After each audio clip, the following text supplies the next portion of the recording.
Homoseksuallıq xəstəlik deyildir. Bir çox heteroseksual və homofobun homoseksual fərdləri təhqir etmək üçün yaratdığı xəstəlik anlayışı yanlışdır. Bu səhv fikir ilk dəfə 20-ci əsrin əvvəllərində yaranıb. O dövrdə Amerika Psixiatriya Assosiasiyası cəmiyyətin və bəzi dini təsirlərin təzyiqi ilə homoseksuallığı psixi xəstəliklər siyahısına daxil etdi. Lakin bu qərarın elmi heç bir sübutu yox idi. İllər sonra 1973-cü ildə Amerika Psixiatriya Assosiasiyası elmi tədqiqatlar və psixoloqların araşdırmaları nəticəsində homoseksuallığı xəstəlik siyahısından çıxardı. Bu qərar ABŞ-da psixiatriya sahəsində dönüş nöqtəsi oldu. Ardınca 1990-cı ildə Ümumdünya Səhiyyə Təşkilatı da homoseksuallığı xəstəliklərin beynəlxalq təsnifatından çıxardı.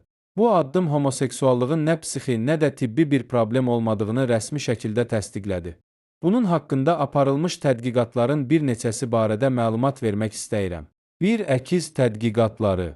Eyni genetik koda malik olan əkizlər üzərində aparılmış araşdırmalar göstərir ki, bir əkiz homoseksualdırsa, digərinin də homoseksual olmaq ehtimalı statistik olaraq daha yüksəkdir. Bu, cinsi yönümün genetik və bioloji əsaslarını göstərən sübutlardan biridir. 2. Xromosom tədqiqatları. E28 adlı xromosom bölgəsinin homoseksual kişilərdə daha çox aktiv olduğu müşahidə edilib. Bu, cinsi yönüm ilə genetik faktorlar arasında əlaqə ola biləcəyini göstərir. 3. Prenatal hormonal təsirlər. Ana bətnində testosteron və digər hormon səviyyələrinin fərqli olması doğulacaq uşağın cinsi yönümünə təsir edə bilər. Bu, homoseksuallığın sonradan qazanılmış bir xüsusiyyət deyil, bioloji əsaslı bir vəziyyət olduğunu göstərir. Bu məsələ haqqında psixoloji tədqiqatlar nə deyir? Bir çox psixoloji tədqiqatlar göstərir ki, homoseksual və heteroseksuallar arasında psixoloji sağlamlıq baxımından heç bir fərq yoxdur. Təbii ki, diskriminasiyaya və zorakılığa məruz qalmırlarsa.